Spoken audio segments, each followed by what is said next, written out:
Ngerti banget kalau mentalnya Sharon sampai sehancur itu. Bayangin aja masih underage, masih di bawah umur, dipacarin sama orang yang udah jauh lebih tua dari dia. Dan kalau ngelihat dari bukti-bukti terbaru, surat cintanya Kim Soo Hyun, sama dia sering pap foto gitu saat dia masih wamil, kerasa banget kayak dia tuh dibucinin. Pacaran pas masih umur 15 tahun, setelah itu 6 tahun kemudian putus, udah mana lagi kena musibah, malah ditagih utang. Terus juga pelakunya itu punya power yang besar gitu di industri entertainment. Bisa dibayangin gimana putus asanya Kim Sharon sih.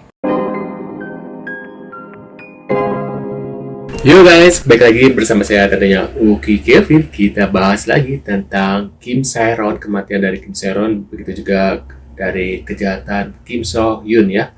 Waduh, kita lihat beritanya seperti apa. Buat kalian yang baru mampir, jangan lupa nih bantu subscribe Uki Kevin supaya kalian gak ketinggalan update terbaru termasuk kasusnya Kim Soo Hyun dan berita kematian dari Kim Sharon. Nah, di sini juga ada nih, ternyata guys, kematian dari Sulik yang dulu itu juga ada terkaitnya dengan Kim Soo Hyun ini guys. Katanya mereka itu dulu adalah ya mantan juga gitu ya.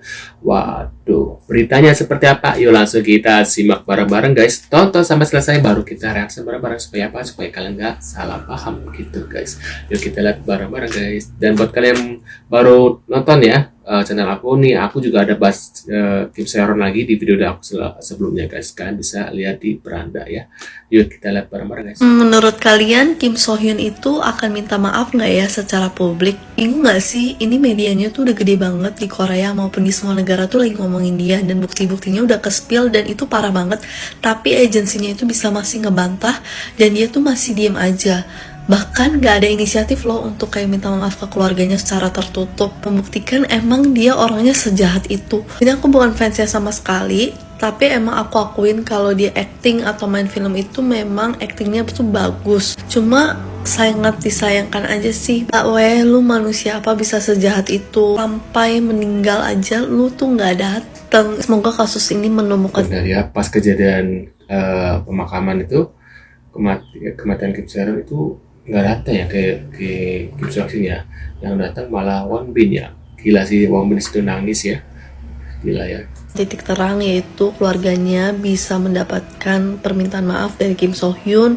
Berharap dia bener-bener dapat ganjaran yang setimpal ya, kayak maksudnya karirnya redup itu bener-bener setimpal banget sama apa yang dialamin si ceweknya. Kalau si cowok bener-bener bisa masih kayak terkenal di dunia aktor Korea, itu jadi tanda tanya banget sih. Dia ngesuap atau ngebackingan siapa sih bisa sampai masih setenar itu. Karena menurut aku ini kasus benar-benar bikin karena dia mati sih. Apalagi dia tuh diem dan gak speak up sama sekali.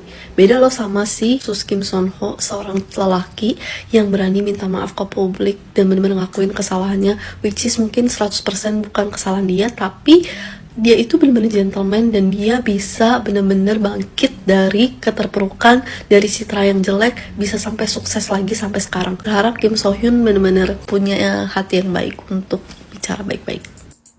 Apa sebenarnya yang diinginkan oleh Kim Soo Hyun? Dengan segala bukti yang sudah diungkap, agensi masih menyangkal dan bahkan tetap akan mengambil tindakan hukum. Di Weibo bahkan sudah muncul foto terbaru lagi Kim Sharon dan Kim Soo Hyun dengan pose yang berbeda tetapi dengan vibes foto yang sama seperti sebelumnya. Bahkan tidak mundur dari proyek drama terbaru yang akan tayang di Disney Plus. Dengan label aktor termahal, kasus Kim Soo Hyun menagih hutang 700 juta won kepada Kim Sharon pun sangat tidak berperasaan. Bahkan ada nets yang mengatakan Kim Soo Hyun menolak pembayaran 700 juta won yang dilakukan oleh Won Bin.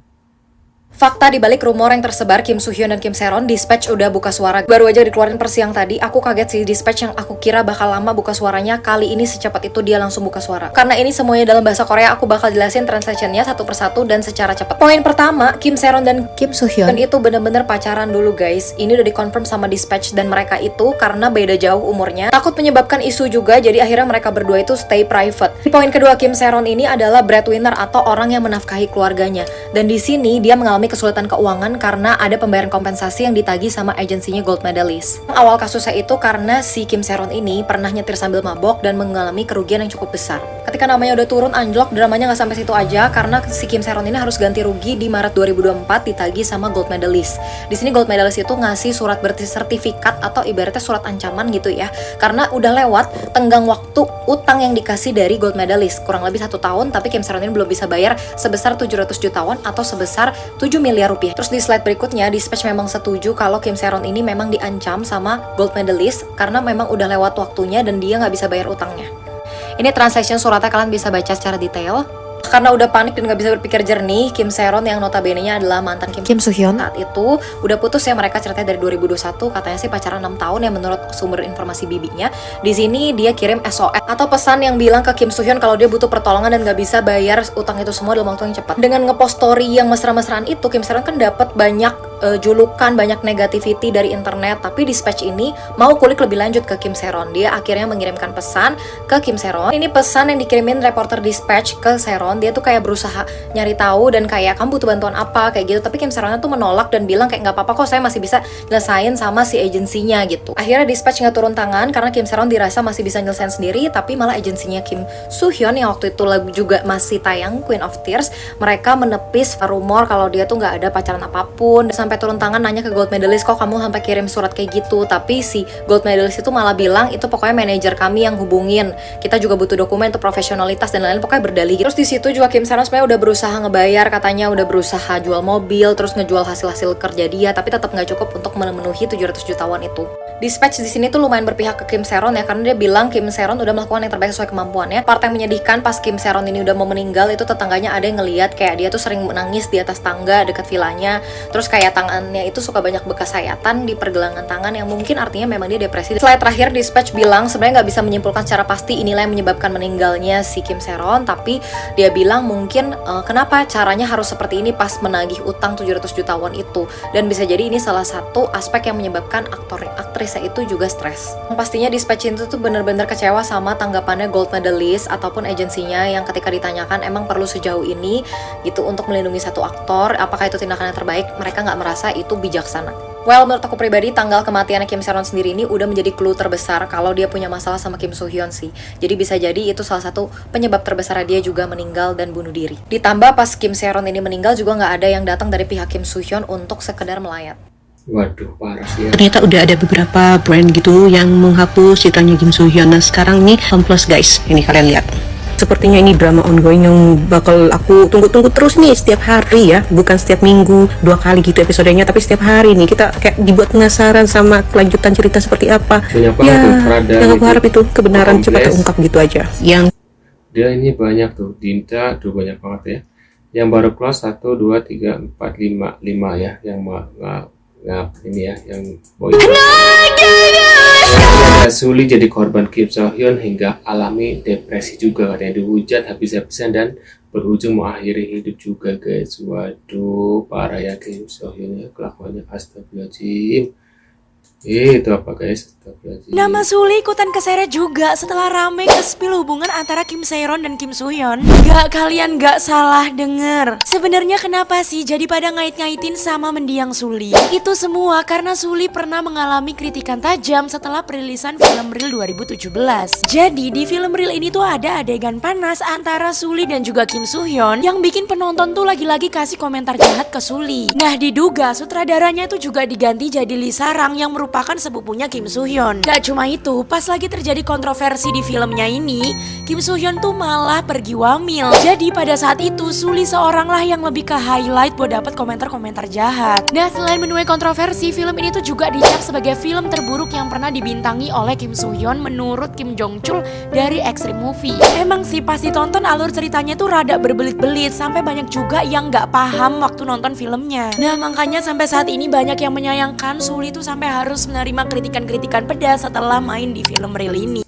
Kasian juga ya. Aduh, terbaru nih foto dari kulit.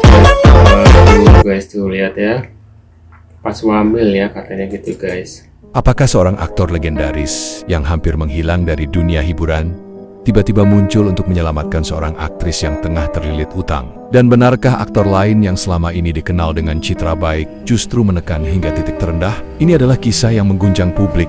Kisah antara Kim Se-ron, Kim So-hyun, dan Won Bin.